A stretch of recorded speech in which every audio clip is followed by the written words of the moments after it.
Few stories from history capture the imagination quite like that of Lady Jane Grey, the 9-Day Queen. In the blink of an eye, she rose from relative obscurity to the pinnacle of English royalty, only to be swept away by forces far greater than herself. Her brief reign, marked by political intrigue, religious upheaval and ruthless ambition, serves as a striking snapshot of Tudor England's turbulent struggle for power and faith. But beyond the drama lies a deeply human story of youth, conviction and tragedy that continues to resonate centuries later, inviting us to explore the fragile line between innocence and authority in a world shaped by ambition and belief. In the grand tapestry of English history, few stories resonate with the haunting brevity and tragic poignancy of Lady Jane Grey's. Known to posterity as the 9-Day Queen, Jane Grey's name echoes more as a lament than a celebration, a brief and sorrowful note in the thunderous symphony of the Tudor dynasty. Her reign was fleeting, less than 2 weeks, but the ripples of her story have endured for centuries. At just 16 or 17 years old, Jane ascended to the throne not by her own ambition, but by the strategic calculations of those around her. And within days she was deposed, imprisoned and later executed. Her life was a tragedy shaped by forces far beyond her control, and her death became a symbol of innocence crushed under the weight of political maneuvering. Jane Grey's story over time has grown to mythic proportions. Often, she is remembered as a martyr of Protestantism or a saintly victim of Tudor tyranny. In art and literature, she has been cast as the girl with a book in one hand and a noose awaiting her in the other, the scholarly child who was too pure for politics. But between the romanticized image and historical reality lies a complex, nuanced figure. Jane was not merely a helpless puppet. She was deeply intelligent, devoutly religious, and aware of the dangerous politics swirling around her. Yet she lacked the power to alter her fate. The narrative of Jane Grey is therefore not simply about victimhood but about the tension between agency and helplessness, between youthful integrity and adult betrayal. To understand the true weight of Jane's story, it is crucial to place her within the broader context of the Tudor succession crisis. Henry VIII's break from Rome in the 1530s had set England on a course of profound religious and political upheaval.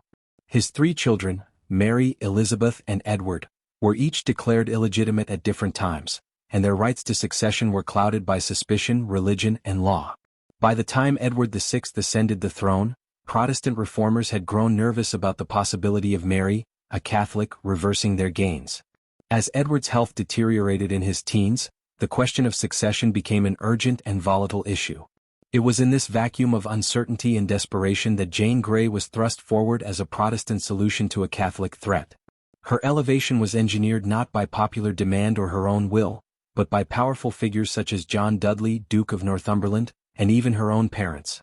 These were individuals who saw in Jane not a young girl but a vehicle for their own political survival and ideological mission. Her royal blood, she was the great-granddaughter of Henry VII, made her a legitimate candidate, albeit one whose claim required Edward VI to bypass both Mary and Elizabeth. When Edward signed his device for the succession, naming Jane his heir, it set in motion one of the most tragic and briefest reigns in English monarchy. Jane's 9 days on the throne were marked by uncertainty, isolation, and conflict. From the moment she was told she was queen, she reacted with trepidation and moral discomfort. According to some reports, she fainted upon hearing the news. Others say she accepted the crown reluctantly, guided more by a sense of duty than desire. She quickly found herself at the center of a storm she could neither control nor survive. While her court tried to assert her legitimacy, Mary Tudor was already rallying support across the country. Mary's bloodline, charisma, and popular appeal, especially among Catholics and conservatives, meant that Jane's position was untenable. Within days, her own council defected, the city turned against her, and Mary was proclaimed queen. What followed was not immediate execution but a tense period of imprisonment and political calculation.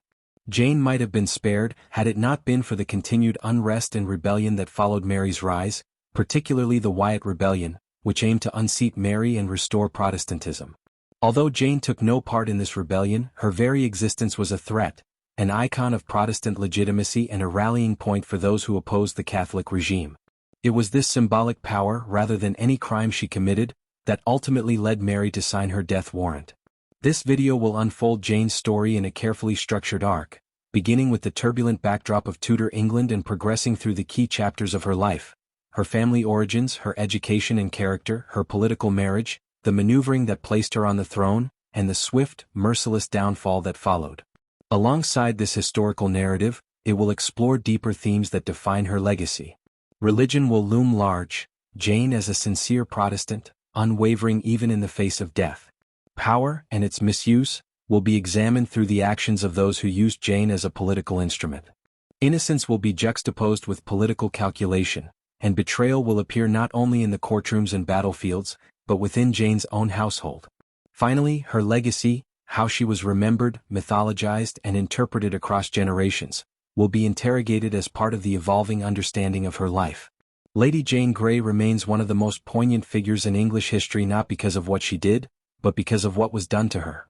Her story encapsulates the brutal intersection of youth and politics, of faith and power.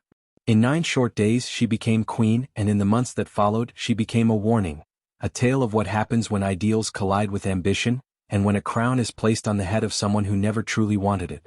The story of Lady Jane Grey cannot be fully understood without first delving into the turbulent and often bloody backdrop of the Tudor dynasty, one of the most dramatic and transformative periods in English history. The Tudors ruled from 1485 to 1603, a span marked by religious upheaval, political scheming, dynastic uncertainty, and the continuous struggle for power. It is within this volatile environment that Lady Jane Grey's brief and tragic life unfolded, a pawn in a wider game played by monarchs, counselors, and ambitious families.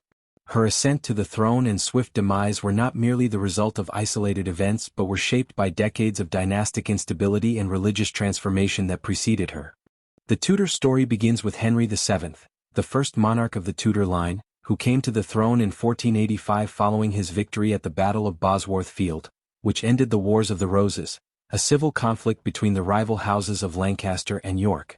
Henry VII's marriage to Elizabeth of York united the warring factions, but the dynastic fragility lingered beneath the surface. His reign was largely focused on securing his family's claim to the throne and ensuring peace, but it was his son Henry VIII who would usher in the most profound changes in England's religious and political life. Henry VIII is perhaps the most famous Tudor king, known as much for his 6 marriages as for his sweeping reforms. Early in his reign, Henry was seen as a devout Catholic, even earning the title Defender of the Faith from the Pope. However, his desire to annul his first marriage to Catherine of Aragon, who failed to produce a surviving male heir, set off a chain reaction that would forever alter the religious landscape of England. When the Pope refused to grant the annulment, Henry broke with the Roman Catholic Church and established the Church of England in 1534 through the Act of Supremacy, declaring himself its supreme head. This decision was not only religiously radical but politically explosive. The move enabled Henry to marry Anne Boleyn and pursue a male heir, but it also created deep fissures within English society, igniting tensions that would persist for generations. Henry's break with Rome also sowed the seeds of the succession crisis that would erupt upon his death. His desperate quest for a male successor resulted in 3 children from 3 different wives: Mary from Catherine of Aragon, Elizabeth from Anne Boleyn, and Edward from Jane Seymour. Each child was born into a different moment of Henry's evolving religious and political beliefs, complicating their legitimacy and the order of succession.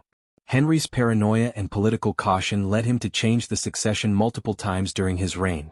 Mary and Elizabeth were both declared illegitimate at various points, only to be later reinstated by an Act of Parliament. Edward, born in 1537, finally gave Henry the male heir he had longed for, but the boy was always frail and of delicate health. When Henry VIII died in 1547, the 9-year-old Edward VI became king. Because of his youth, the government was administered by a regency council, first under the Duke of Somerset, Edward Seymour, and later under John Dudley, the Duke of Northumberland. Edward was a committed Protestant, having been raised in the new religious tradition and educated under reformist tutors. Under Edward's reign, England's Reformation deepened.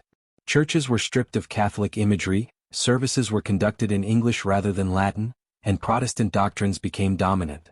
Yet this religious shift was not without opposition. Many English people, especially in rural areas, remained attached to Catholic traditions. The kingdom was deeply divided. Edward's declining health in the early 1550s created a crisis. With the king visibly dying and without an heir of his own, the question of who would succeed him became urgent. According to the Act of Succession passed during Henry VIII's reign, the throne was to pass first to Edward, then to Mary and then to Elizabeth. However, this posed a serious problem for Edward's advisors. Mary was a devout Catholic, and her accession would likely mean the undoing of the Protestant reforms. The religious conservatives who had been suppressed under Edward would be empowered once more, and those who had gained under Protestant rule, including powerful nobles and churchmen, feared persecution or worse. This looming reversal of the Reformation alarmed many in the Protestant elite, particularly John Dudley, Duke of Northumberland, who had emerged as the de facto ruler of England during Edward's final years. Dudley was ambitious and politically astute. He understood that if Mary ascended the throne, not only would Protestantism be threatened, but his own position would become precarious. He had risen to power largely because of his Protestant loyalty and his ability to maintain order during Edward's reign. With Mary, those same qualities would make him a target. It was Dudley who orchestrated the plan to bypass Mary and Elizabeth in the line of succession and instead place Lady Jane Grey on the throne. Jane, a great-granddaughter of Henry VII and therefore of royal blood, was also a committed Protestant.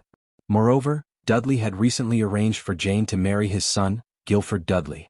This marriage not only strengthened his political alliance but also gave him a direct familial connection to the prospective queen.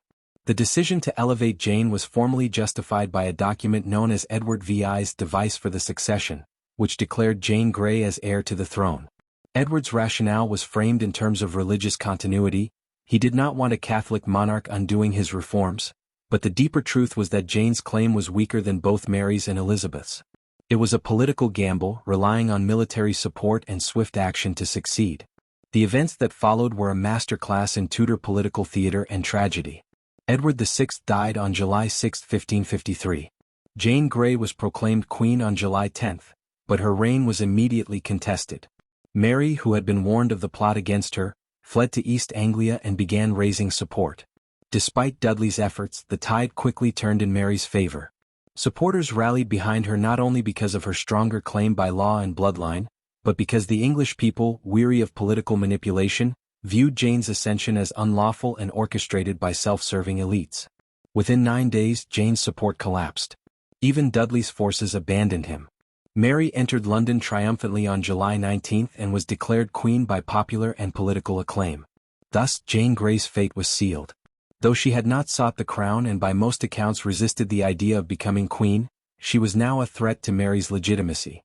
Initially imprisoned in the Tower of London, Jane was treated with relative clemency.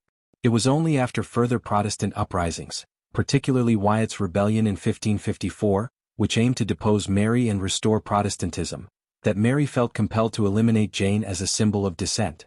On February 12, 1554, Jane was executed, a tragic end to a life manipulated by forces beyond her control. In understanding Jane's story, one must see her not simply as an unfortunate girl, but as the product of a dangerous age. The Tudor era was one in which religion and politics were inextricably linked.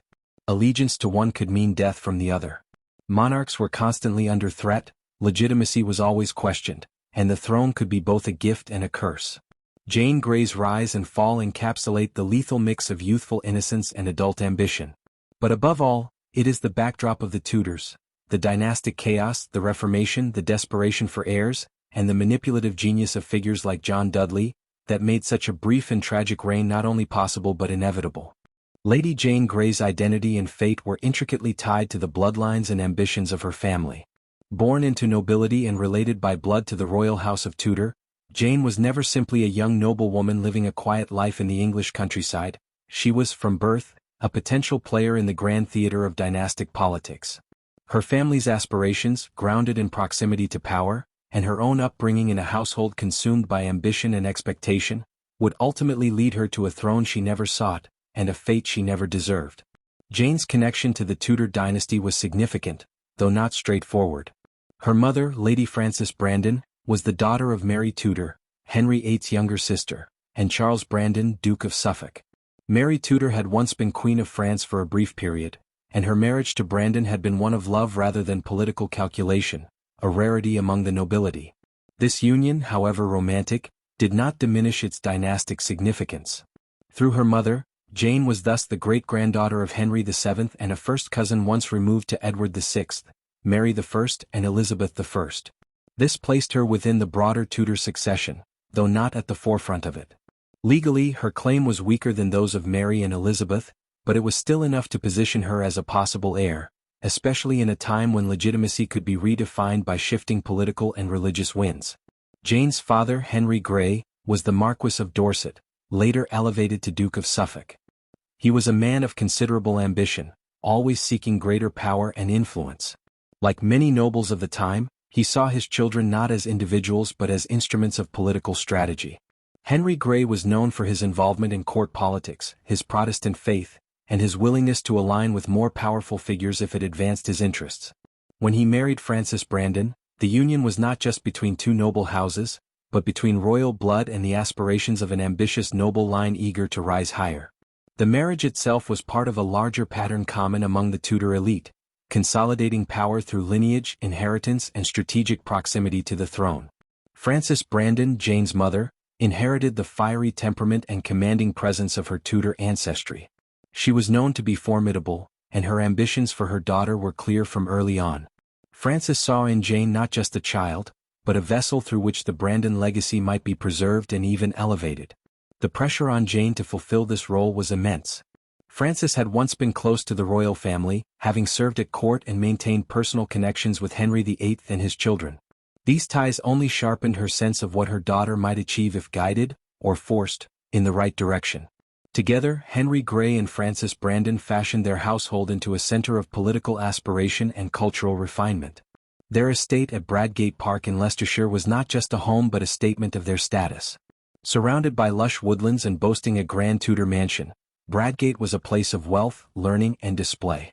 The estate symbolized their belief that they were not merely landed gentry but part of the elite aristocracy, perhaps even destined for a higher role in national affairs. Within this setting, Lady Jane Grey grew up not in luxury alone, but under the weight of intense expectations. Jane's early life at Bradgate was shaped by the dual forces of education and discipline. Unlike many girls of her time, Jane received an exceptional education. Her tutors were among the finest humanist scholars in England, and she quickly became fluent in Latin, Greek, and even Hebrew.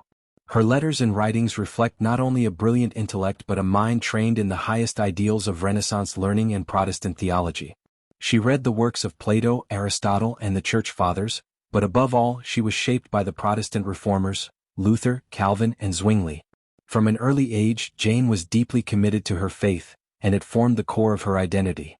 Yet behind this intellectual brilliance lay a more complicated emotional landscape. Jane was, by many accounts, a deeply serious and pious child, uninterested in courtly pleasures or frivolity. She preferred her books and prayers to dances and social gatherings. Her nature was quiet, contemplative, and earnest, qualities that often stood in stark contrast to the ambitions of her parents. Those who observed her noted her humility and moral seriousness, traits that made her stand out in a world where outward show often mattered more than inward virtue. In a famous letter to the scholar Roger Ascham, Jane once described how, when visiting her family at court, she found herself scolded for preferring reading to hunting and social amusements. She wrote with quiet sorrow about the harshness of her parents, who pushed her toward the public and political world when all she desired was a life of learning and devotion. These glimpses into her inner world reveal a girl torn between her personal inclinations and the roles others demanded she play. For Jane, obedience to her parents and faith was a given, yet it came at the cost of her own sense of agency. Her parents' ambitions for her took on new urgency as the political landscape of England shifted in the final years of Edward VI's reign. The Greys recognized that Jane's bloodline could be a powerful tool. With the young king in failing health and the question of succession in the air, Jane's proximity to the throne became a focal point. It was in this moment that the Greys joined forces with John Dudley, Duke of Northumberland, who had become the most powerful man in the kingdom during Edward's minority. Dudley was seeking to secure the Protestant succession and protect his own position from the likely Catholic reaction under Mary.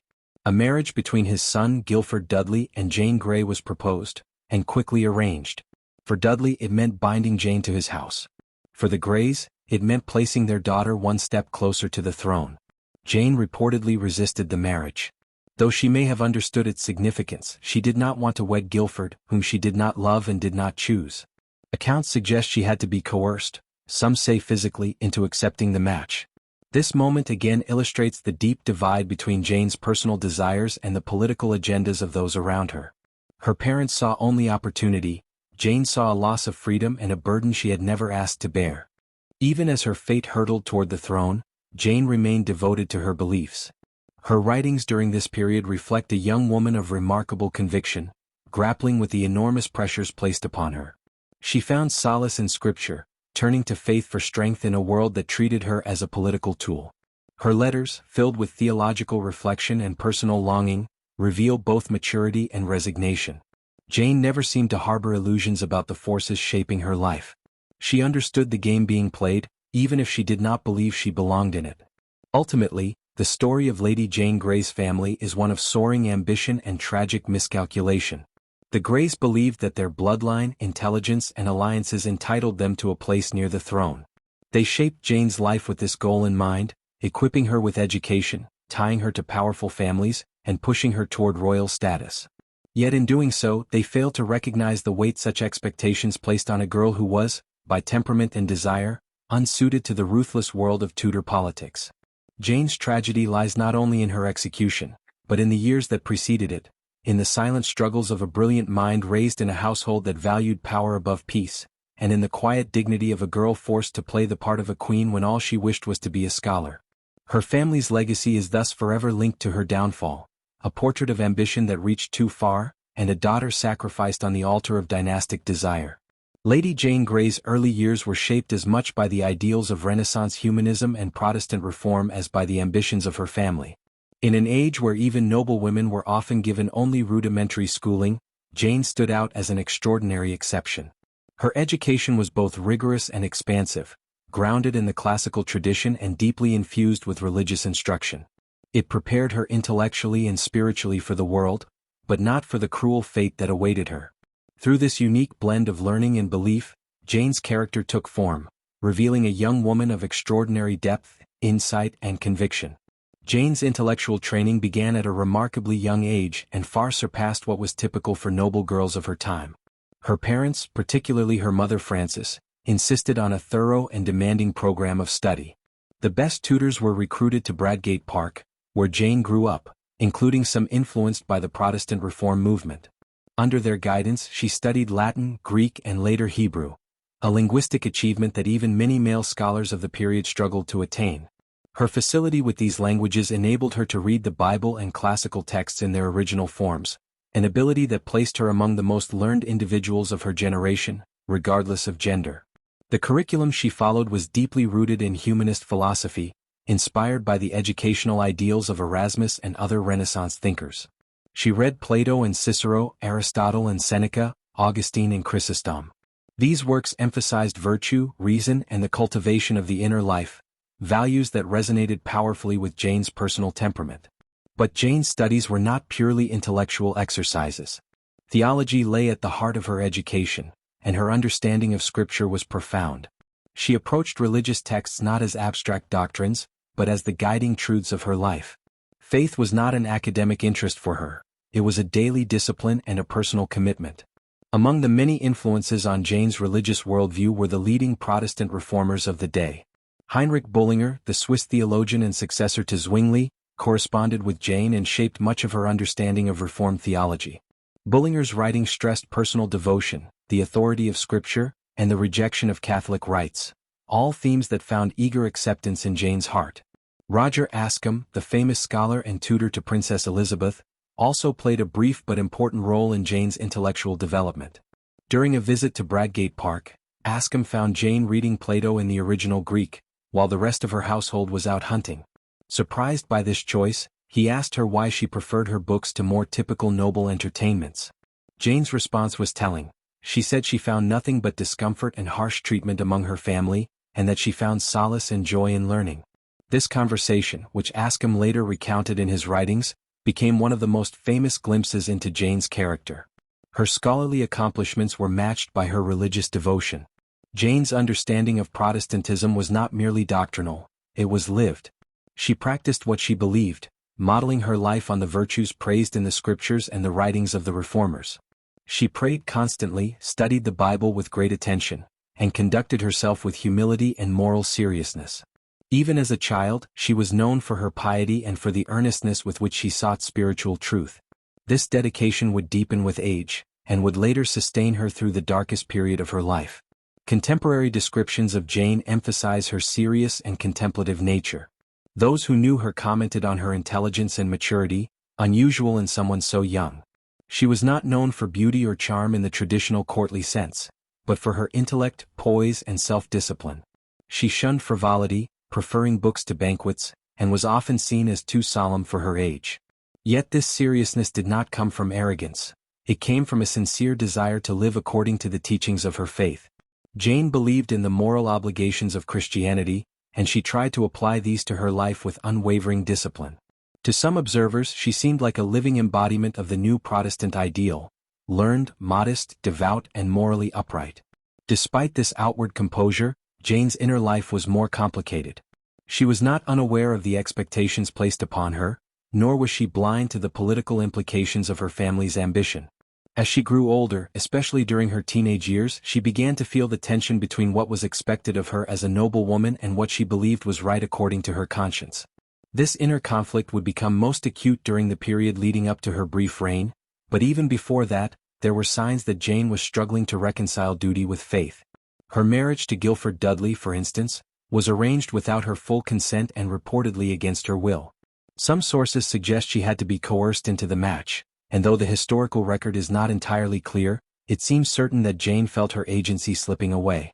Her education had taught her to value virtue, reason, and inner conviction, but her position as a noble daughter made her a pawn in larger political games.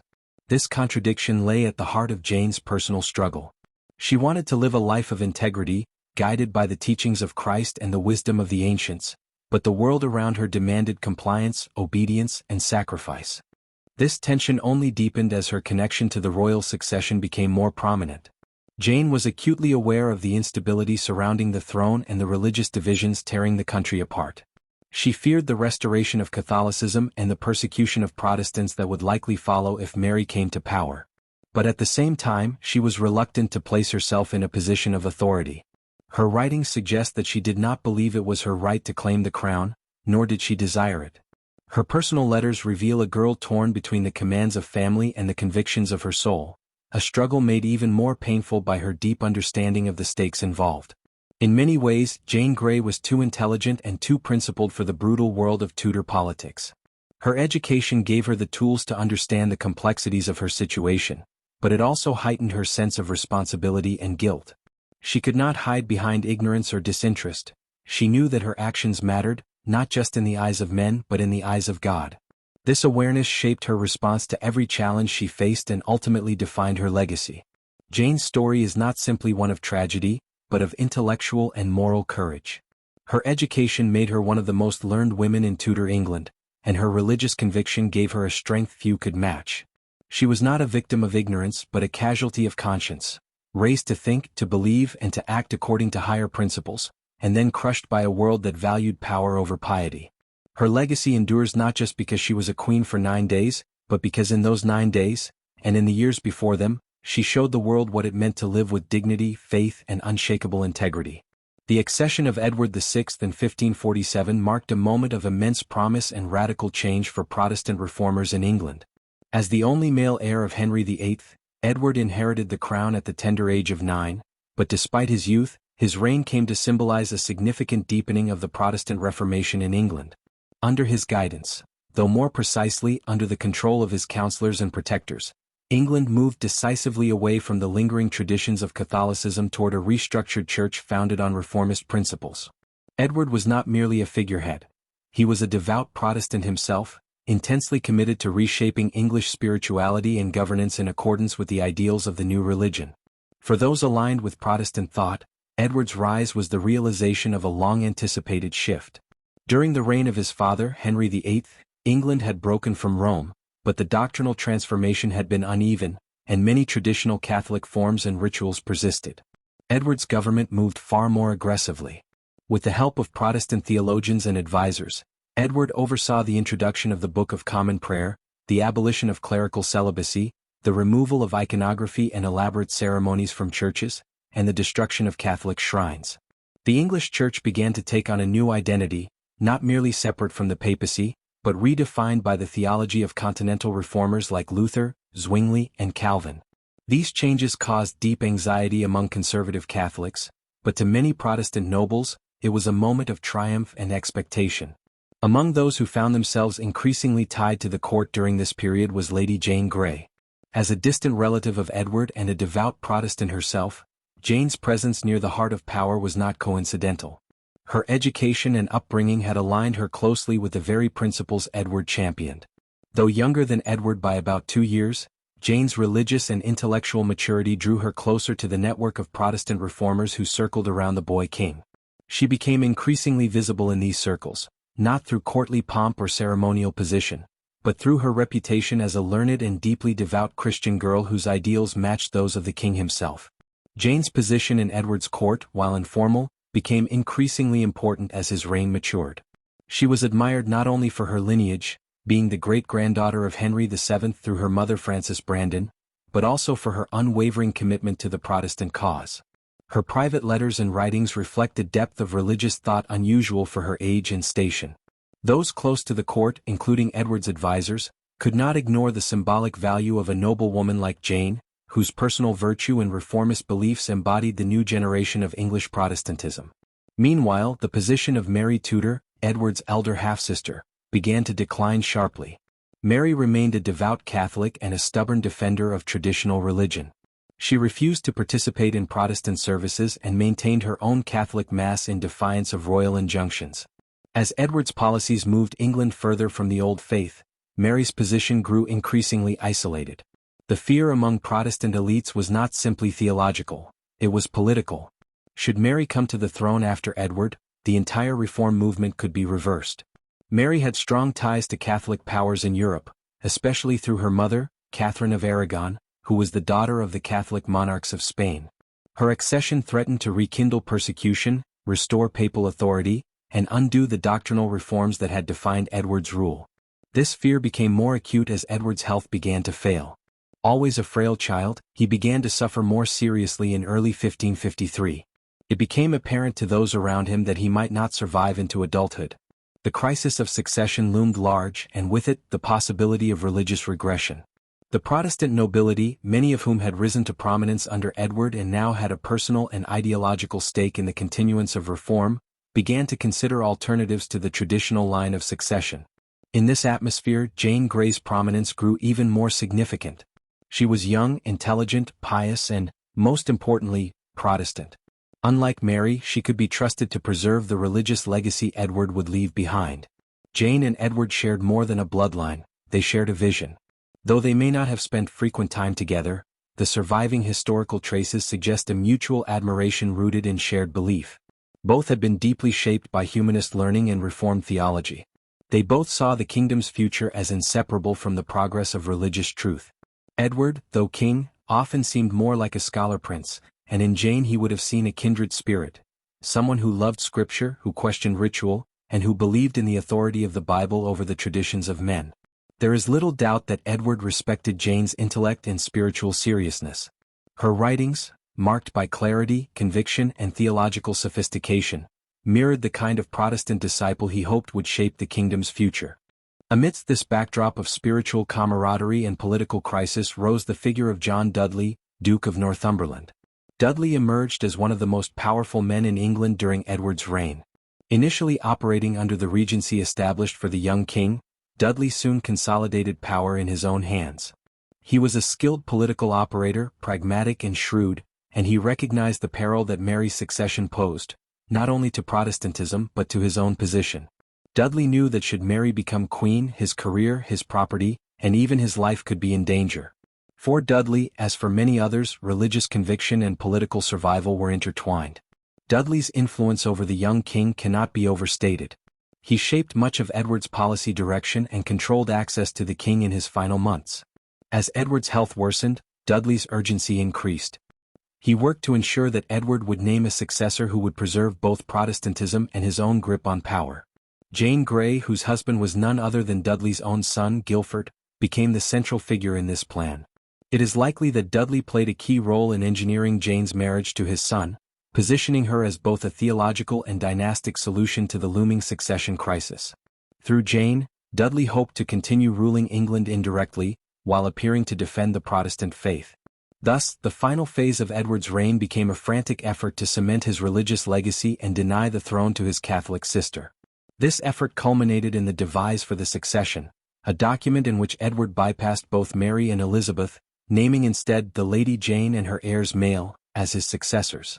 This devise was not a simple legal formality, it was a desperate attempt by a dying boy king to prevent the undoing of everything he believed in. Edward did not live long enough to see its consequences. He died in July 1553, just 16 years old, leaving behind a fragile religious transformation and a disputed succession. In the days that followed Edward's death, the plan set in motion by Dudley and endorsed by Edward came to fruition. Jane was proclaimed queen. But what had been designed as the preservation of reform quickly turned into a fatal miscalculation. Jane, now at the center of a dynastic and spiritual crisis, found herself elevated not by ambition, but by the compounding intentions of others, by her family, by Dudley, by reformers, and even, perhaps, by Edward's last wishes. Her reign, brief and tragic, would be the result of decisions made during this tense and uncertain period. Yet at the heart of those decisions was a shared belief that Jane Grey, through her virtue and faith, could embody the future Edward and his allies had so fervently tried to build. In the final months of Edward VI's declining health, England stood at the edge of political and religious upheaval. The country was deeply divided. On one side stood the reformers who had gained momentum and influence under Edward's Protestant rule. On the other were those loyal to the Catholic traditions and to the rightful claim of Mary Tudor. Within this volatile setting, John Dudley, Duke of Northumberland, began to make his most ambitious move yet, to alter the succession and ensure that Protestantism would survive the death of Edward. His method was not a grand military scheme or legal maneuver alone. It was marriage, an ancient and potent political instrument. The union he envisioned was one that would bind power, faith, and dynasty, the marriage of Lady Jane Grey to his own son, Guilford Dudley. John Dudley had risen to extraordinary power as Edward's chief advisor, succeeding Edward Seymour, the Duke of Somerset, after orchestrating his fall. Under Dudley's leadership, the young king's court became a bastion of Protestant fervor and centralized control. But Dudley's power was contingent on Edward's continued rule. The moment it became clear the king was dying, Dudley's political life was suddenly under threat. Mary Tudor, Edward's half-sister, was next in line according to Henry VIII's Act of Succession, and she was a devout Catholic with every reason to dismantle the regime Dudley had built. In Mary, Dudley saw not just a religious opponent but a force of retribution. To preserve Protestant reform and his own survival, he needed a monarch who would be both legitimate and malleable. Lady Jane Grey presented the perfect candidate. Lady Jane Grey was of royal blood, the great-granddaughter of Henry VII through her mother Frances Brandon. Her claim to the throne, though not as direct as Mary's, was nonetheless rooted in Tudor lineage. More importantly, Jane was a devout Protestant, educated in the humanist and reformist tradition. Her scholarly dedication to Scripture and her rejection of Catholic doctrine made her, in the eyes of Dudley and other reformers, the ideal Protestant figurehead. But Jane's value was not just in her beliefs, it was in what could be done with her. And that is where Guilford Dudley entered the plan. Guilford was John Dudley's youngest surviving son, a young man of good birth but no independent claim to power. By marrying Guilford to Jane, Dudley sought to link his family directly to the royal line. If Jane became queen, Guilford would, by proximity, become consort and perhaps more. The marriage, hastily arranged in the spring of 1553, was more than a union of two young nobles. It was the keystone of a larger political architecture meant to control the future of the English throne. Dudley moved quickly, aware that Edward's days were numbered. Every decision had to be timed with precision, and opposition had to be muted or manipulated. But the marriage was not welcomed by Jane. In fact, she resisted. Jane, though obedient by nature and deeply pious, was not naive. She understood the implications of the match and what it symbolized. Guilford Dudley was not known for brilliance or religious intensity. He had little in common with Jane intellectually or spiritually. Jane may have seen through Dudley's intentions and resented the idea of becoming a pawn in a political game. Her letters and later testimony suggest reluctance and grief, not at the match itself perhaps, but at the motives behind it. She was not in love with Guilford, nor was she consulted in any meaningful way. The match was decided for her by men seeking power, and her own voice was nearly irrelevant. Despite her resistance, the pressure Jane faced was immense. Her parents, Frances and Henry Grey, were central figures in forcing her into the marriage. The Greys, long ambitious and eager to retain their prominence at court, saw this union as their chance to climb higher. Frances Brandon, Jane's mother, was a niece of Henry VIII and proud of her royal blood. She viewed Jane's potential queenship as a restoration of what she believed to be the rightful status of their line. Henry Grey, newly created Duke of Suffolk, had aligned himself with Dudley politically and likely saw his daughter's elevation as a continuation of his own influence. Both parents reportedly used threats and emotional manipulation to compel Jane's agreement. According to some accounts, Jane was beaten into submission, though this remains a subject of historical debate. What is clear, however, is that Jane's personal wishes were crushed beneath the weight of political aspiration. The marriage itself, held on May 25, 1553, was a grand affair, rich in symbolism and surrounded by other politically advantageous matches. On the same day, Jane's sister Catherine Grey was wed to Lord Herbert, son of the powerful Earl of Pembroke, another Protestant noble allied with Dudley. The orchestrated spectacle of these nuptials was meant to project unity, strength, and a Protestant future. Yet beneath the gilded surface, tensions simmered. Jane was not happy, and Guilford Dudley, described by some as arrogant and immature, did little to comfort or reassure her. The couple were thrust together not by affection but by the iron will of their families. Jane's lodging after the marriage was reportedly altered against her wishes, and Guilford's desire to be titled king would later cause further strain between them. Behind the scenes, the negotiations that brought the marriage to life were not simply about bloodlines or religion, they were strategic.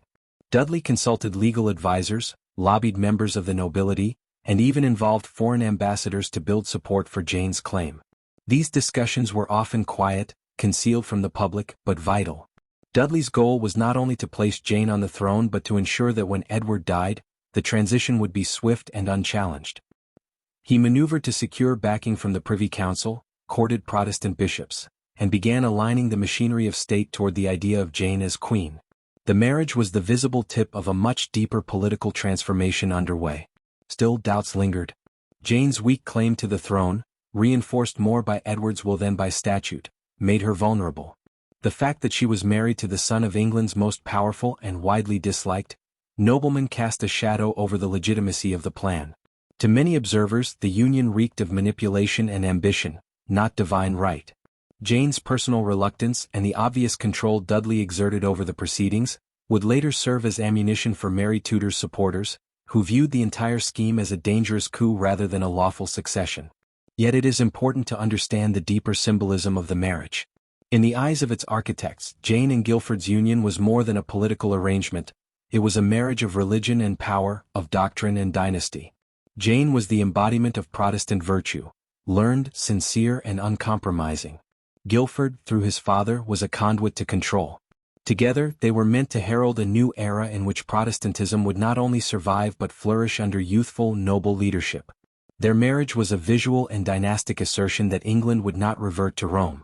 It was a declaration, albeit one founded on coercion and secrecy, that reform was here to stay. For Jane, however, the marriage marked the end of innocence and the beginning of her transformation from noblewoman to monarch in waiting. She had been forced to surrender her personal will to the demands of political necessity. Her private piety, which had once been the defining feature of her life, was now being co-opted for public ends. Her humanist learning, her theology, and her conscience would soon be tested in ways she could never have imagined. The girl who once read Greek and Latin in the quiet halls of Bradgate Park was now on the threshold of a storm, not of her own making, but one in which she would be the central figure. Thus, the marriage to Guilford Dudley was more than a misalliance between two reluctant youths. It was the axis around which England's future was being spun. It brought together not just two people but two families, two political factions, and two competing visions of England's religious destiny. And while it promised security and continuity for some, for Jane Grey, it meant a tragic acceleration toward a fate she neither desired nor deserved. In the quiet after the wedding, as the court whispered and plans solidified, Jane's world narrowed. Her voice, already faint in the chorus of ambition around her, would soon be lost altogether in the roar of power's consequences. As the young King Edward VI's health began to fail in the early months of 1553, England was plunged into an atmosphere of uncertainty, anxiety, and political intrigue. Edward, only 15 years old, had reigned for just over 6 years, yet his fragile body, worn down by illness, possibly tuberculosis, was quickly deteriorating. He was intelligent, precociously learned, and devout in his Protestant faith.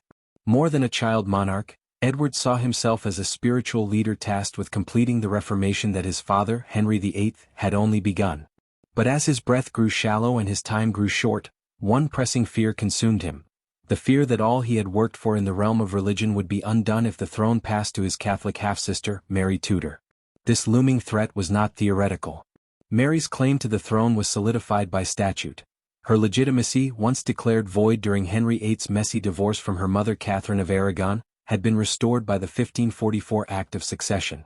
That act declared that in the absence of Edward's heirs, the crown would pass to Mary, and if she died without issue, to Elizabeth. But in Edward's eyes, this legal line of succession was a spiritual and national danger. Mary was not just his sister, she was the daughter of Spain's most powerful Catholic monarchs and a symbol of resurgent papal authority. If she ascended the throne, England's Protestant transformation could be reversed overnight. Thus, in the final stretch of his short life, Edward began to draft what would become one of the most controversial documents in English constitutional history, the Device for the Succession. This was no idle document or personal will, it was a deliberate attempt to rewrite the future of the monarchy and secure a Protestant England beyond his death. In the device, Edward bypassed both Mary and Elizabeth, citing concerns about their legitimacy and their unsuitability to rule. Instead, he named as his successor Lady Jane Grey, the granddaughter of Henry VIII's sister Mary Tudor. Jane's Protestantism was unquestioned, her lineage royal, and her marriage to Guilford Dudley, the son of Edward's chief advisor, made her politically convenient. The creation of the device unfolded in stages. Initially, the plan was to name the male heirs of the Grey family as successors, an idea consistent with the patriarchal norms of Tudor inheritance. But as time passed and Edward's condition worsened, it became clear that there were no viable male heirs in the Grey line. This led to a significant revision, the naming of Lady Jane and her heirs male, as the direct successors to the throne. The shift was not only pragmatic but urgent. The dying king had to make a choice between upholding the legality of his father's succession acts or defying them to protect what he saw as the true faith of the nation. Though the device bore Edward's own handwriting in its early drafts, the process behind it was hardly free from influence. John Dudley, Duke of Northumberland, had much to gain from Jane's elevation. His son Guilford was now her husband, and if Jane became queen, Dudley's influence would be extended to the very heart of the monarchy. While Edward's religious beliefs were sincere and deeply held, the pressures around him from powerful nobles, including Dudley, cannot be underestimated. The lines between spiritual conviction and political manipulation blurred rapidly. Dudley, ever the tactician, ensured that key figures in the Privy Council and judiciary were persuaded, some through promises, others through intimidation, to support the new succession plan. Despite these machinations, the legality of the device was highly questionable. For any royal succession to be altered, it required parliamentary approval. The Act of Succession passed during Henry VIII's reign had the full force of statute law, and changing it through a royal document alone was constitutionally dubious. Furthermore, Edward's attempt to legitimize the device came too late. Although he called for letters patent and pressured judges to sign and seal them, Parliament had not yet convened and time was running out. Legal experts were divided, and many were coerced into accepting the device through fear of reprisal. The young king's determination collided with the immovable machinery of Tudor law, and the result was a fragile foundation for what would soon become a monumental crisis. Even more troubling was the secrecy with which Edward's final days were handled. As his health visibly declined in the summer of 1553, his inner circle took great pains to keep the true extent of his illness hidden from the public. Rumors swirled throughout London, but official proclamations insisted the king was simply recovering from a temporary sickness. Physicians were summoned and dismissed in quick succession. Edward's chambers became a fortress, his contact with outsiders limited to a carefully controlled few, mostly those loyal to Dudley's vision. The concealment was strategic. Dudley needed time to complete the paperwork for the device, to build consensus among the nobility, and to prepare for the swift proclamation of Jane as queen immediately upon Edward's death. Any premature announcement of the king's demise could trigger Mary's flight and mobilize Catholic support, a scenario the Dudley faction feared above all. Edward himself was increasingly isolated.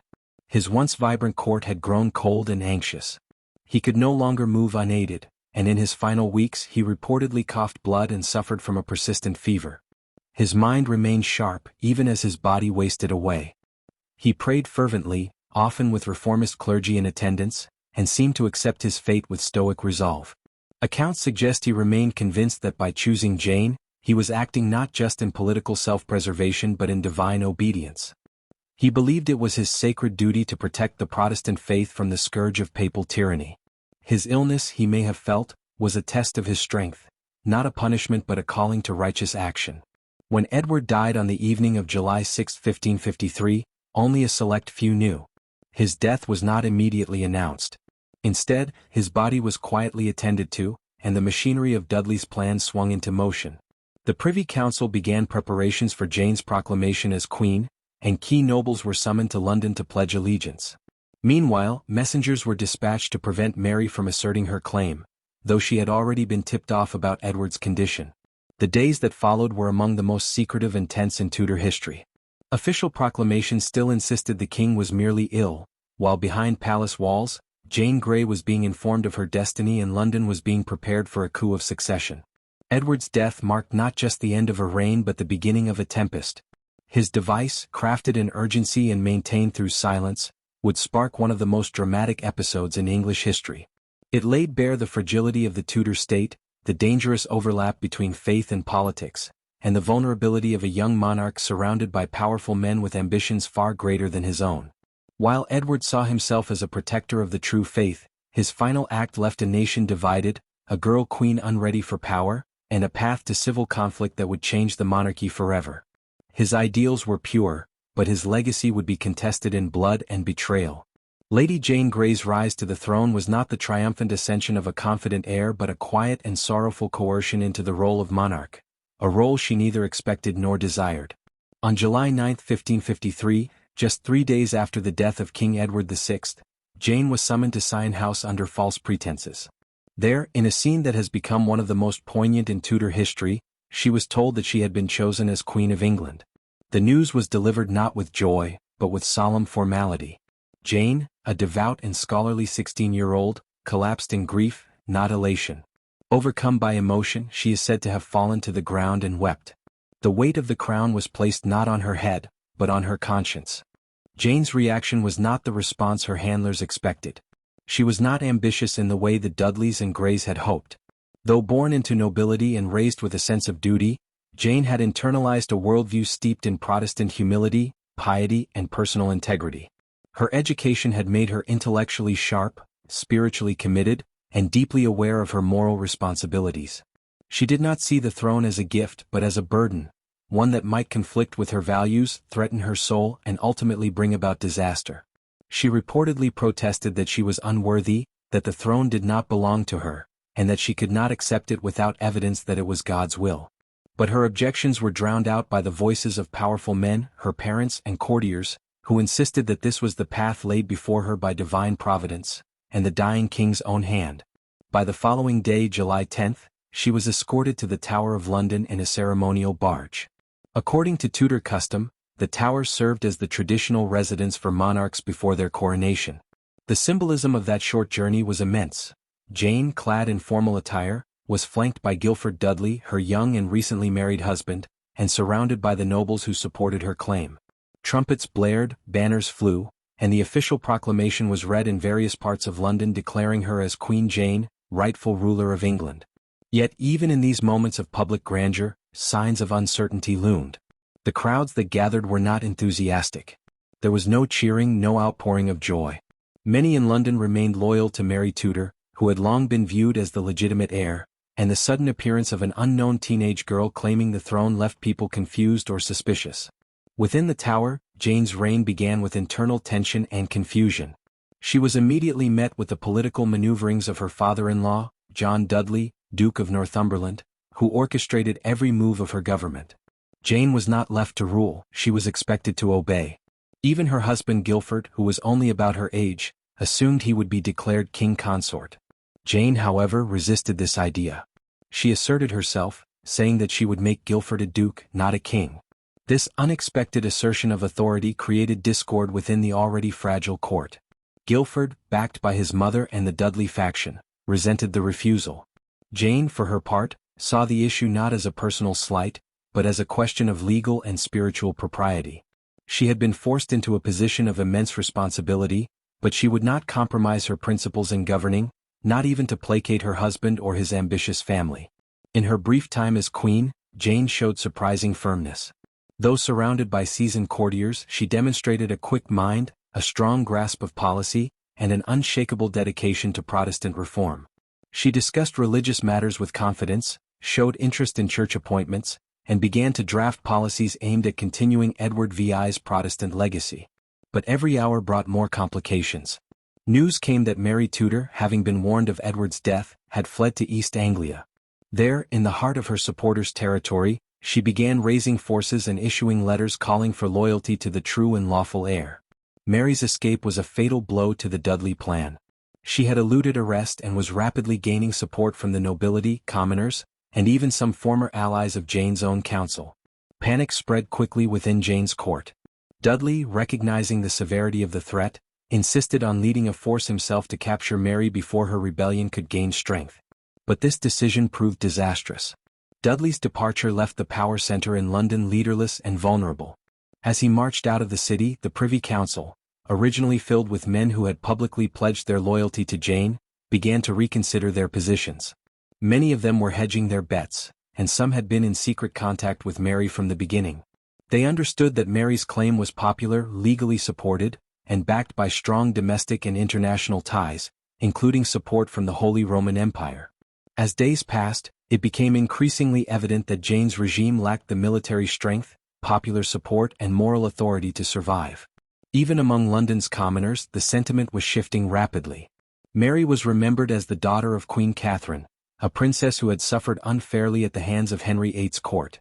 Her Catholicism, while feared by Protestants, endeared her to many older subjects who longed for stability after years of religious upheaval. In contrast, Jane was viewed as a pawn in a political game, an unknown girl imposed upon the realm by scheming nobles. Though her personal virtue was respected by those who came into contact with her, the public at large did not rally behind her. The proclamation of her reign was met with muttering and silence, rather than celebration. Jane, for her part, remained confined within the Tower, her status shifting from that of monarch to that of a symbol under siege. She continued to conduct herself with dignity and spiritual resolve, praying regularly, reading scripture, and seeking strength from her faith. But her world was shrinking rapidly. Each day brought news of fresh defections from her cause. Soldiers sent to capture Mary instead declared loyalty to her. Towns and noble households raised banners in the name of the rightful queen. The tide had turned irrevocably. On July 19, the Privy Council in London formally declared Mary Tudor as Queen of England. The news was announced publicly to great rejoicing. Bells rang across the city, crowds gathered to cheer, and bonfires were lit in celebration. For Jane, this meant the end not just of her brief reign but of her status as queen altogether. That same evening she was informed that she was no longer sovereign. Her royal insignia was removed, her household dismissed, and her world turned upside down. She had ruled for only 9 days, 9 quiet, uncertain, and deeply troubled days. The collapse of Jane's reign marked the failure of a grand political scheme devised by powerful men who had underestimated the resilience of dynastic legitimacy and popular sentiment. John Dudley was arrested shortly after Mary's forces took control, and he was executed in August. Jane's own fate remained uncertain for some time. Though Mary initially promised mercy, political realities made it difficult to allow a rival claimant, even a reluctant and innocent one, to live freely. Jane, still imprisoned in the Tower, became a figure of tragic fascination. Her story began to circulate in court and on the streets as a tale of innocence betrayed, of virtue destroyed by ambition not her own. Yet even in defeat, Jane maintained a stoic grace. She wrote letters, studied scripture, and reflected on her brief, unwilling rule with remarkable composure.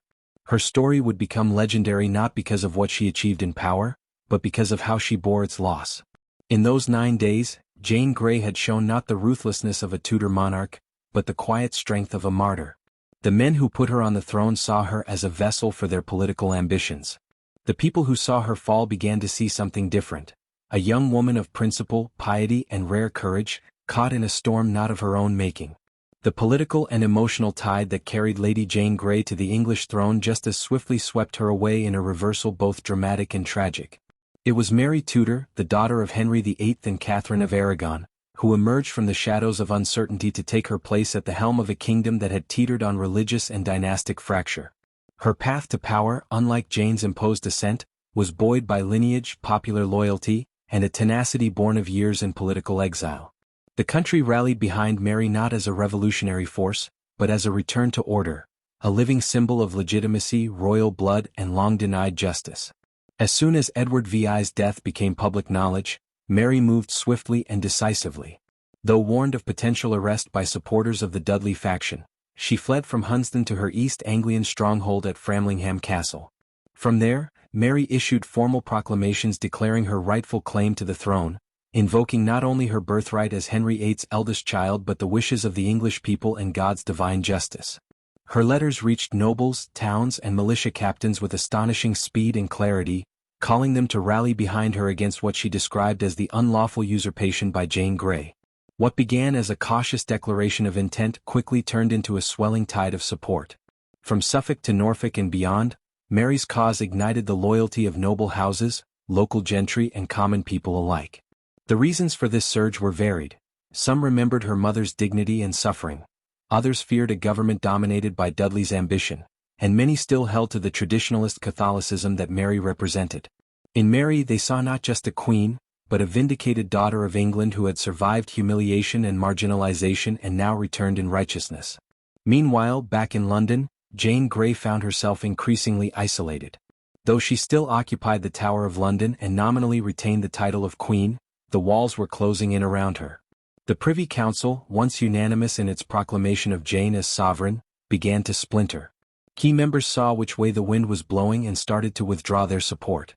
Some sent quiet overtures to Mary, others simply stopped attending meetings. Without Northumberland, who had marched north with forces to intercept Mary, the court lost its backbone.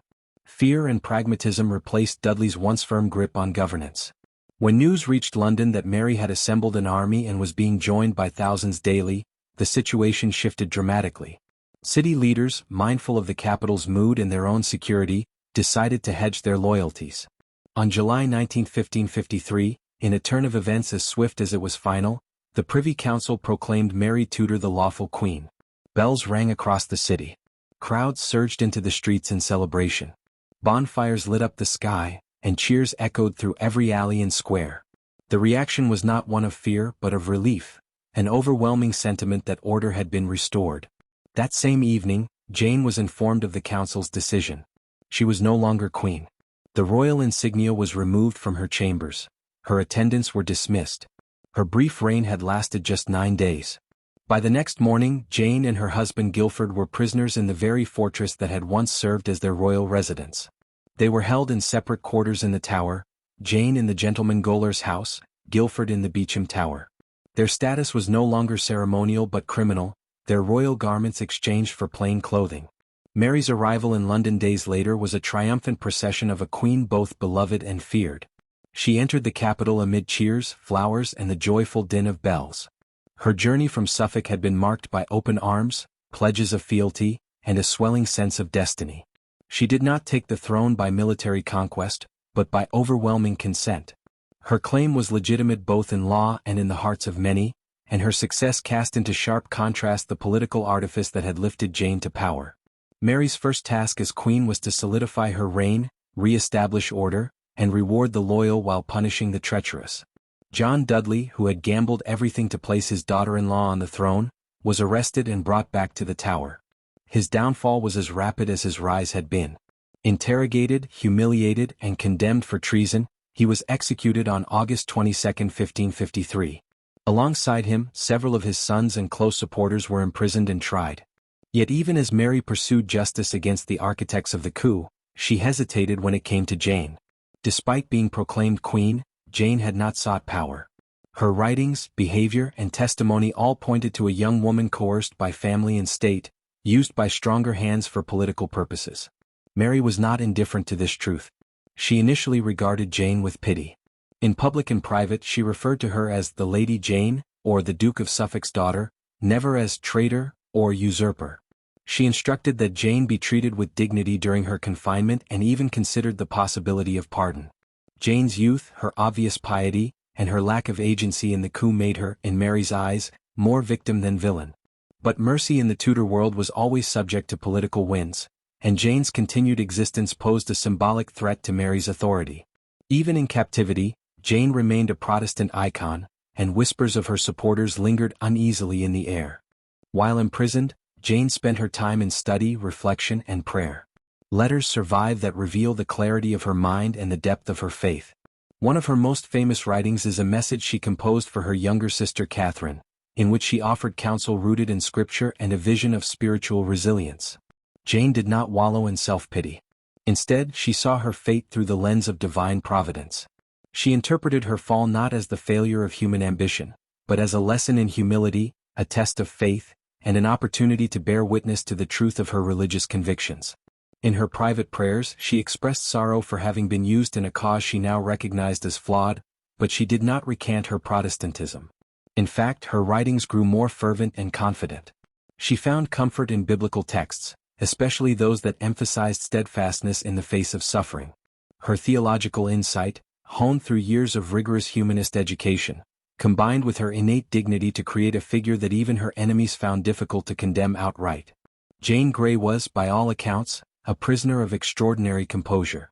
Despite Mary's early inclination toward mercy, the political climate continued to shift. Supporters of Jane's cause, real or imagined, were said to be plotting rebellion. The Wyatt Rebellion of early 1554, though not directly associated with Jane, hardened Mary's resolve.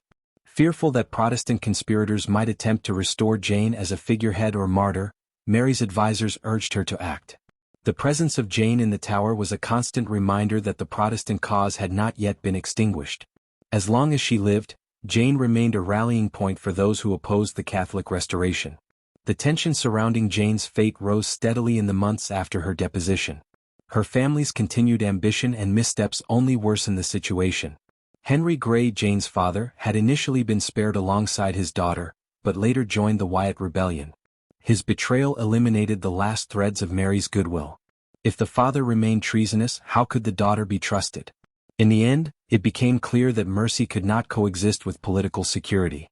And so, the girl who never wanted to be queen, who never sought power or prestige, was once again caught in the tide of history's violence.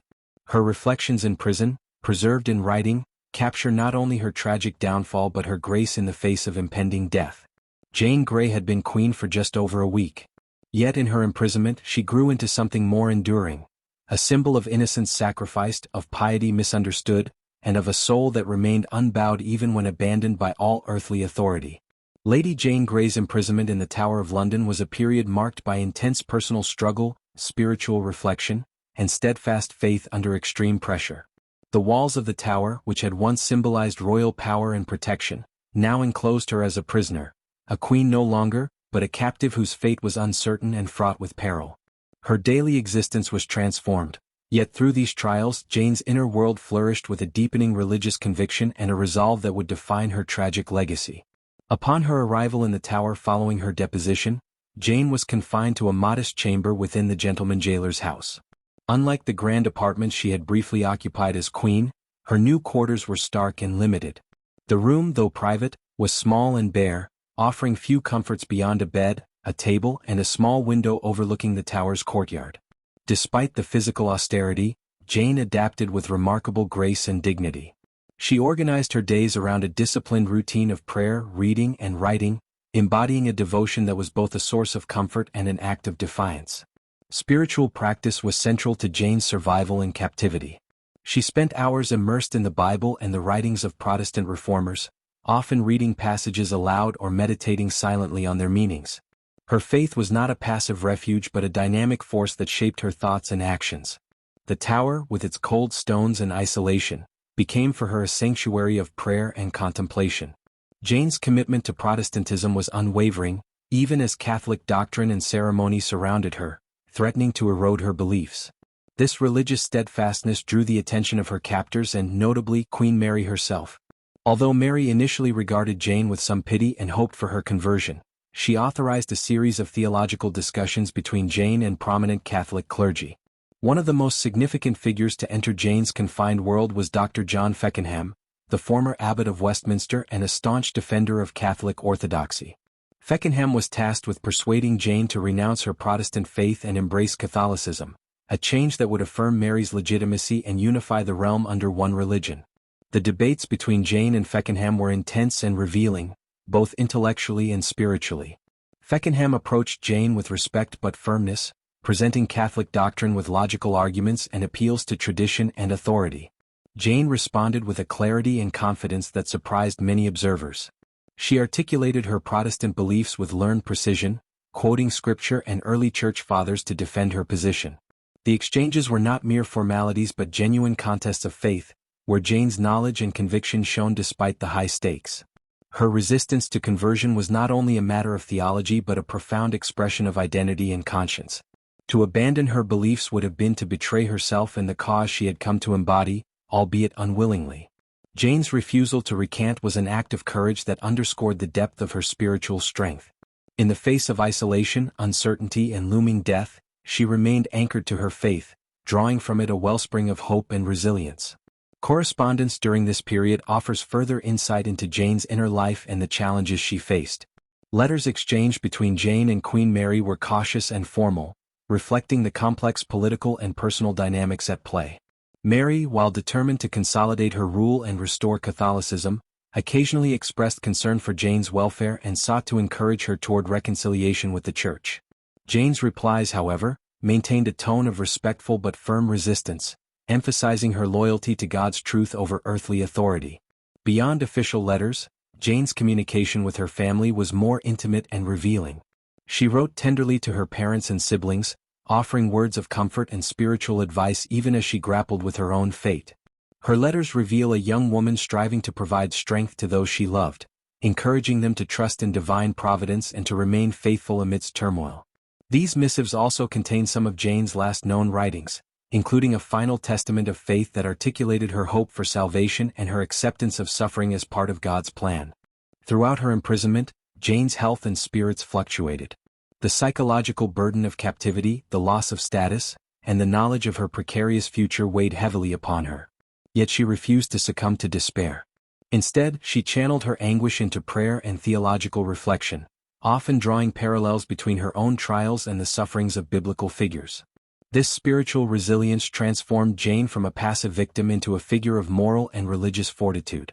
The Tower became a crucible where Jane's youthful innocence was tempered by hardship, but never extinguished. Her intellectual curiosity remained keen, and she continued to study religious texts and correspond with scholars. Visitors, including sympathizers and family members, noted her composure and the dignity with which she bore her imprisonment. Jane's reputation as a pious and learned woman grew, making her an enduring symbol of Protestant martyrdom even before her death. Despite the hope that her steadfastness might one day lead to clemency, the political realities of Mary's reign were harsh. The fear of Protestant rebellion and the need to secure the throne led to Jane's eventual condemnation.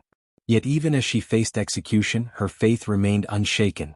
Her last days were marked by prayerful acceptance and a serene courage that inspired those around her.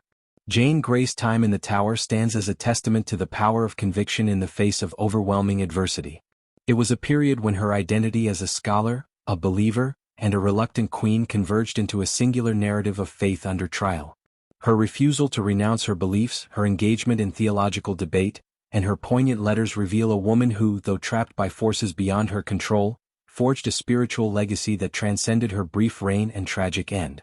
The political landscape of England during Mary I's reign was fraught with tension and uncertainty, with one of the most significant flashpoints being her proposed marriage to Philip of Spain. This union, intended to strengthen England's ties to the powerful Habsburg dynasty and reinforce Catholic dominance, ignited widespread unease and opposition among many of Mary's subjects. The apprehension stemmed from fears that the marriage would lead to foreign domination, the erosion of English sovereignty, and the reinstatement of harsh Catholic policies that many sought to avoid. This climate of unrest set the stage for a dramatic series of events known as the Wyatt Rebellion, a pivotal moment that dramatically altered the fate of Lady Jane Grey and the political future of England. The Wyatt Rebellion, led by Sir Thomas Wyatt the Younger, emerged as a direct response to Mary's intention to marry Philip. Wyatt and his co-conspirators were motivated by a complex mixture of political, religious, and nationalist concerns. Many Protestants feared that the marriage would herald the return of Catholic persecution and the suppression of Protestant reforms established during Edward VI's reign. There was also a strong strain of English patriotism that rejected the idea of a Spanish prince exercising influence over English affairs. Wyatt's rebellion aimed to prevent the marriage, topple Mary's rule, and place Elizabeth, Mary's Protestant half-sister, on the throne, believing she would better safeguard English interests and Protestantism. In this volatile environment, both Elizabeth and Jane found themselves in precarious positions. Elizabeth, although not directly involved in the rebellion, was suspected by the government of having sympathies with the rebels or at least being a potential figurehead for opposition to Mary. Her Protestant faith and claim to the throne made her a natural alternative to the Catholic queen in the eyes of many. Jane, meanwhile, had already suffered the collapse of her brief reign as the 9-day queen, and was imprisoned in the Tower. Though removed from active politics, her existence continued to carry symbolic weight. To Protestant factions and opponents of Mary's regime, Jane represented an alternative monarch who might be restored to power should the rebellion succeed. Mary's initial stance toward Jane had been relatively merciful. The young woman's youth, her reluctant acceptance of the crown, and her evident piety inspired some sympathy, leading Mary to hesitate before taking harsh action against her. However, the outbreak of the Wyatt Rebellion transformed Jane's position from a quietly imprisoned royal claimant to a potent symbol of resistance. The rebels hoped to use Jane as a rallying point for their cause, capitalizing on her legitimate Tudor bloodline and Protestant sympathies. This association alarmed Mary and her council, who now viewed Jane not merely as a prisoner but as a significant political threat. The pressure on Mary intensified as her advisors and the envoys of Philip of Spain urged her to act decisively to quell the rebellion and secure her reign. The presence of foreign interests added a layer of complexity to the political calculations. Philip's representatives insisted on demonstrating the strength and stability of Mary's rule, advocating for measures that would eliminate any potential sources of dissent. Mary's council, acutely aware of the fragile nature of her authority and the challenges posed by the rebellion, pressed for a firm response to prevent further uprisings and to send a clear message to her opponents. Faced with this mounting pressure, Mary's attitude toward Jane shifted from reluctant mercy to a grim necessity. The Queen recognized that sparing Jane could embolden rebels and undermine the monarchy's legitimacy. Jane's execution was increasingly seen as a means to extinguish a symbolic focal point of opposition and to reinforce Mary's control over the kingdom. This tragic decision reflected the brutal realities of Tudor politics, where royal blood could be both a blessing and a curse, making individuals like Jane pawns in larger power struggles. The decision to execute Jane was not taken lightly. It weighed heavily on Mary, who had initially hoped to spare her young cousin and who understood the human cost of such an act. Yet, the demands of statecraft and the imperative to maintain order ultimately prevailed. Jane's fate was sealed by the interplay of domestic rebellion, international diplomacy, and the precarious balance of religious and political forces that defined Mary's reign. Thus, the Wyatt Rebellion stands as a turning point not only in the political history of England but also in the personal tragedy of Lady Jane Grey. The rebellion's failure solidified Mary's position and the Spanish alliance but also led directly to Jane's death. Jane's execution underscored the harsh consequences of Tudor dynastic conflicts and the often merciless nature of power struggles during this turbulent period. It was a moment when politics, religion, and family ties intersected with fatal consequences, leaving a legacy of martyrdom and caution that would resonate for generations. Lady Jane Grey's final days were marked by a profound mixture of sorrow, dignity, and spiritual resolve as she faced the inevitability of her execution. Following the collapse of her brief reign and the political turmoil that engulfed England, Jane was condemned to death alongside her husband, Guilford Dudley, and other key figures associated with her ascent to the throne. The preparation for her execution was both a personal and public ordeal, symbolizing the tragic culmination of a life caught in the ruthless currents of Tudor politics. In the days leading up to her death, Jane's demeanor reflected a remarkable composure and acceptance. Though she was still very young, only about 16 or 17 years old, she displayed a maturity beyond her years. Accounts from those who visited her in the Tower describe a young woman deeply reflective and spiritually fortified. Jane spent much of her time in prayer and reading scripture, finding solace in her Protestant faith. These practices were not only acts of devotion but also sources of inner strength, helping her confront the terrifying reality of impending death. Jane's final moments were also filled with poignant family interactions. Despite the strict confinement, her relatives were allowed to visit her one last time, providing some comfort and emotional support. Letters exchanged during this period revealed Jane's concern for her family's well-being and her attempts to offer them reassurance in the face of their shared grief. Her farewell letters are moving testaments to her faith and courage, as well as her unyielding commitment to her beliefs. These letters have endured as powerful documents illustrating the personal cost of political intrigue and the resilience of a young woman confronting mortality. The scaffold scene, which took place on February 12, 1554, is one of the most documented and poignant moments of Jane's life. Eyewitnesses described her as calm and composed, even serene as she ascended the platform to face death. The crowd that gathered was a mixture of curiosity, sorrow, and somber respect, reflecting the complex public sentiment surrounding her execution.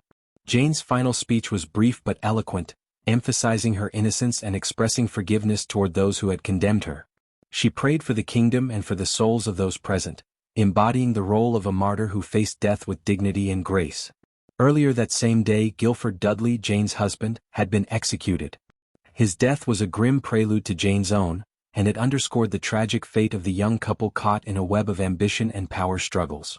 Unlike Jane, Guilford was reportedly less composed in his final moments, a contrast that highlights Jane's remarkable spiritual and emotional fortitude.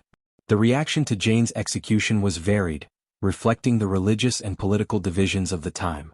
Among the Protestant community, her death was mourned as a martyrdom, a symbol of resistance against Catholic restoration and persecution. Pamphlets and writings circulated portraying Jane as a heroic figure who had suffered and died for the Protestant cause. This narrative helped to immortalize her as a tragic but noble figure in English history, inspiring sympathy and reverence for generations to come.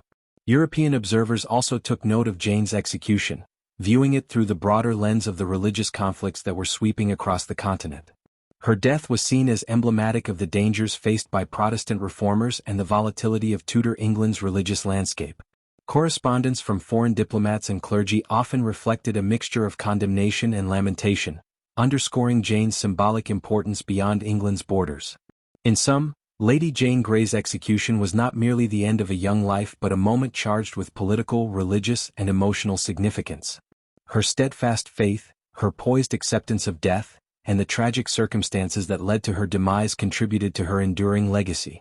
Through her final acts and the reactions they provoked, Jane was enshrined in the Protestant imagination as a martyr, a figure whose life and death embodied the turbulent struggles of an era defined by faith and power. Lady Jane Grey's legacy extends far beyond her brief 9-day reign and tragic death, evolving over centuries into a powerful symbol that has captured the imagination of historians, artists, writers, and the public alike. In the immediate aftermath of her execution, Jane emerged as a poignant figure embodying Protestant virtue and martyrdom, a narrative that would be shaped and reshaped through religious, cultural, and political lenses. Her story offers a compelling intersection of innocence and intellect, tragedy and heroism, all of which contributed to the myths and legends that enveloped her legacy. Immediately following her death, Jane was embraced by the Protestant community as a martyr who had suffered unjustly for her faith. This perception was significantly amplified by John Foxe's Book of Martyrs, published in 1563. Foxe's work, which catalogued the sufferings of Protestants under Catholic rule, portrayed Jane as a virtuous, devout young woman who was victimized by the machinations of a ruthless Catholic monarchy. In this seminal text, Jane's character was idealized. She was depicted as a symbol of innocence, steadfast faith, and intellectual purity, qualities that resonated deeply with Protestant audiences at a time when religious conflict was still fierce and the stakes of allegiance to faith were high. Foxe's portrayal helped to cement her status as a Protestant heroine and to establish a powerful narrative of martyrdom that influenced perceptions of her for generations. The narrative of Jane as an innocent girl caught in the deadly game of Tudor power has often been juxtaposed with another, less sentimental depiction of her as an intellectual and learned queen. Historical accounts and scholarly works emphasize her extraordinary education, fluency in multiple languages, and deep knowledge of theology and classical literature. This dual image, of the naive victim and the formidable scholar, has fueled both admiration and fascination. It speaks to a complex figure who was not merely a passive pawn but a young woman of remarkable ability who grappled with enormous pressures beyond her years. This complexity has given rise to numerous myths and legends about Jane, blurring the lines between fact and fiction. The romanticization of Jane Grey found fertile ground during the Victorian era, a period marked by an intense interest in historical figures, moral narratives, and national identity. Victorian poets, novelists, and artists were captivated by her story, often portraying her as the tragic angelic maiden, a symbol of purity destroyed by a cruel fate. Paintings depicted her moments of prayer or her last moments with a gentle, almost saintly glow, emphasizing her youth and victimhood. In poetry and prose, Jane's narrative was woven into larger themes of innocence, sacrifice, and the dangers of political intrigue. This romanticized version of Jane often downplayed the brutal political realities she faced, instead focusing on the emotional and spiritual dimensions of her story. The comparison between Jane and her contemporaries, Mary I and Elizabeth I, further enriches her legacy. Mary, known as Bloody Mary for her persecution of Protestants, is often cast as the antagonist to Jane's virtuous martyrdom. Elizabeth, who would later become one of England's most celebrated monarchs, is sometimes viewed as the survivor and beneficiary of Jane's downfall. The contrasting fates and reputations of these three women highlight the unpredictable and often ruthless nature of Tudor politics. While Mary's reign was marked by religious persecution and Elizabeth's by relative stability and cultural flourishing, Jane's brief tenure and tragic end represent the fragility of power and the costs of dynastic struggle. This triad has been the subject of much historical debate and literary exploration, with Jane often embodying the what might have been, in the shadow of these more dominant figures. The enduring question of what if surrounds Jane Grey's story and adds a layer of speculative intrigue to her legacy. What if Jane had lived longer and been able to consolidate her rule? How might England's religious and political landscape have evolved under her leadership? These questions have inspired countless historians and writers to imagine alternate histories where Jane's reign might have altered the course of English history, perhaps ensuring the survival and expansion of Protestantism earlier or averting the religious conflicts that characterized Mary's rule. While such scenarios remain speculative, they underscore the fascination with Jane not just as a historical figure but as a symbol of lost potential and the unpredictable twists of fate. Ultimately, Lady Jane Grey's legacy is a rich tapestry woven from threads of history, religion, culture, and imagination. From a symbol of Protestant virtue and martyrdom to a subject of Victorian romanticism and modern historical inquiry, she remains one of the most compelling figures of Tudor England. Her life and death continue to provoke reflection on themes of power, faith, youth, and tragedy, securing her place in the collective memory as a queen who, despite her fleeting time on the throne, left an indelible mark on history and legend. Lady Jane Grey's story has captivated artists, writers, and audiences for centuries, her brief life and tragic fate lending themselves to vivid and poignant portrayals across various forms of art and popular culture. The combination of her youth, intelligence, and dramatic downfall has made her a compelling figure who symbolizes innocence lost amidst the ruthless power struggles of Tudor England. Over time, her image has been shaped and reshaped through paintings, literature, film, and television, each medium exploring different facets of her life and legacy. One of the most iconic artistic representations of Jane Grey is Paul de la Roche's painting The Execution of Lady Jane Grey, completed in 1833. This powerful work captures the tragic moments before her beheading, showing Jane blindfolded and guided by a young executioner. The painting's emotional intensity and delicate treatment of its subject helped popularize Jane as a martyr figure, emphasizing her youth and vulnerability. De la Roche's composition, with its muted palette and tender realism, invites the viewer to empathize deeply with Jane's plight, highlighting the human cost of political intrigue. This image remains one of the most widely recognized depictions of Jane and has influenced countless subsequent portrayals. Beyond visual art, Jane Grey's story has inspired numerous literary retellings, ranging from historical biographies to fictional novels that explore her life with imaginative depth. Alison Weir's Innocent Traitor is a notable example that offers a richly detailed narrative of Jane's upbringing, education, and doomed queenship, blending historical research with compelling storytelling. Weir's work and others like it have contributed to a broader understanding of Jane as a complex individual, not just a political pawn but a thoughtful and determined young woman caught in extraordinary circumstances. These novels often explore Jane's internal struggles, her relationships with family members, and the wider religious and political conflicts of the time, presenting her as a fully realized character who resonates with contemporary readers. In addition to novels, Jane's life has been dramatized in numerous plays, films, and television series, each medium bringing its own interpretation and emphasis. From early silent films to modern TV dramas, the story of the 9-Day Queen has proven rich material for dramatization. Productions tend to focus on the emotional and political turmoil surrounding her reign, her forced marriage to Guilford Dudley, and the harrowing end she faced. These adaptations often highlight the themes of innocence betrayed and the tragic consequences of ambition, making Jane's story accessible and engaging for wide audiences. In some portrayals, she is depicted as a symbol of youthful idealism crushed by ruthless realpolitik. In others, her intellect and religious conviction take center stage, illustrating her moral strength. Popular culture has continued to revisit Jane Grey's narrative, not only in historical contexts but also through more speculative and symbolic uses. Her name and story appear in various forms, from poetry and music to graphic novels and video games, each reflecting the enduring fascination with her life. Jane's youth and tragic fate have made her an emblem of lost potential and sacrifice, themes that resonate beyond the specific historical moment in which she lived. This ongoing cultural presence helps keep her story alive, encouraging new generations to explore and reinterpret her place in history. The fascination with Jane Grey also stems from the broader human themes her story embodies. At its core, it is a tale of innocence caught in the crossfire of power, of a young woman whose intelligence and education were both a blessing and a burden. Jane's personal qualities, her piety, scholarship, and courage, contrast sharply with the ruthless ambitions of those who used her as a political tool. This contrast heightens the tragedy of her life and death, making her not just a historical figure but a symbol of the vulnerability of youth in a dangerous world. Furthermore, Jane's story reflects the broader religious and political upheavals of Tudor England, making her life a lens through which to view the struggles between Catholicism and Protestantism, legitimacy and power. Her portrayal in art and literature often highlights these tensions, emphasizing how her fate was shaped by forces far larger than herself. This contextualization enriches her story, situating her as both a victim and an unwitting participant in one of England's most tumultuous periods. Jane Grey's depiction in art, literature, and popular memory reveals a complex interplay between history and myth. Her life has been commemorated and reimagined in ways that highlight different aspects of her character and circumstances, from the tragic innocence captured by de la Roche's painting to the nuanced portrayals in historical novels and screen adaptations.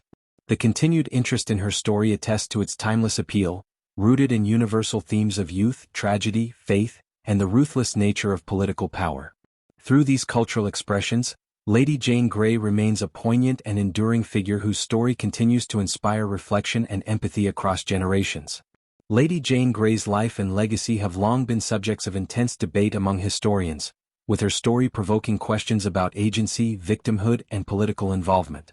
Over the centuries, scholars have wrestled with understanding the extent to which Jane was merely a pawn caught in the ambitions of powerful figures around her or an active participant aware of the political and religious stakes she faced. This debate forms the foundation for how her story is interpreted and remembered in historical discourse. Initially, many historians viewed Jane primarily as a victim, an innocent young woman thrust unwillingly into a deadly power struggle by her ambitious family and the manipulations of John Dudley, Duke of Northumberland. This perspective highlights her youth, her brief and reluctant reign as queen, and the overwhelming forces that shaped her fate. It emphasizes the tragedy of a girl who, despite her intelligence and education, had little real control over the events that led to her execution. From this viewpoint, Jane is seen as a symbol of innocence destroyed by ruthless political machinations, embodying the dangers faced by those who become entangled in dynastic ambition. However, more recent scholarship has begun to challenge this simplistic victim narrative by reassessing Jane's education, intelligence, and political awareness. Jane was not only exceptionally well educated but also deeply religious and intellectually curious, raised in a household that valued learning and Protestant reform. Some historians argue that this education equipped her with a level of understanding about the religious and political turmoil of the time that is often underestimated. Far from being a passive figure, Jane may have held a nuanced awareness of the ideological conflicts that defined her brief moment on the throne. This reassessment encourages a more complex view of Jane as someone who, despite her youth, had a degree of agency and conviction, even if constrained by the circumstances imposed upon her.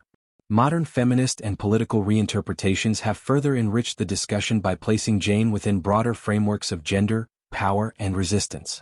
Feminist historians explore how Jane's story reflects the limited roles available to women in Tudor England, particularly in politics and monarchy, and how her forced queenship exposes the vulnerabilities and expectations placed on noblewomen. Jane's tragic end is also viewed through the lens of patriarchal power structures that used and discarded women as political tools.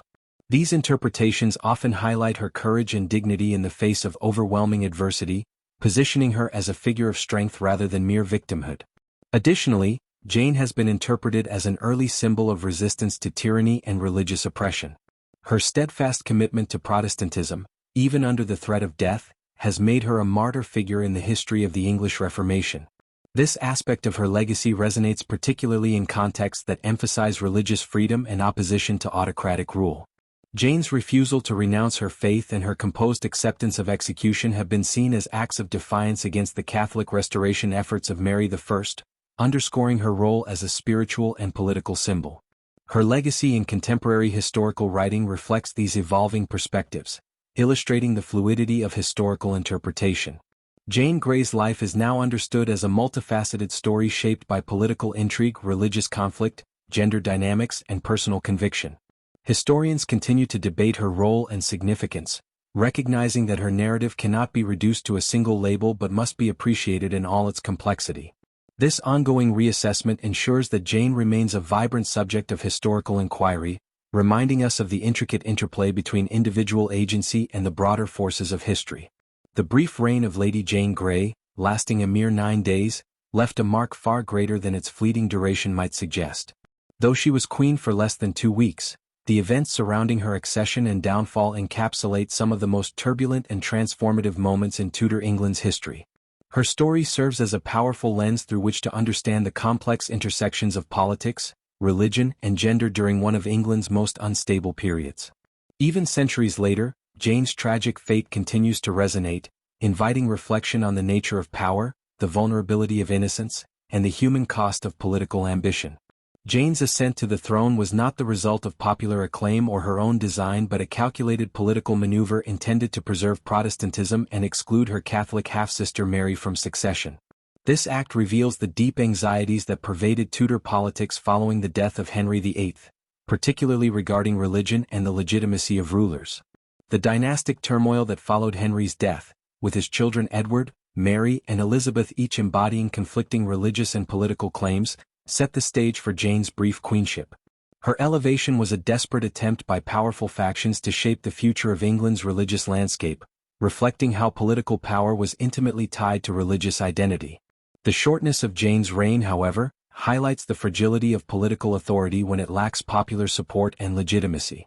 Though backed by influential nobles like John Dudley, Duke of Northumberland, Jane's position was never secure.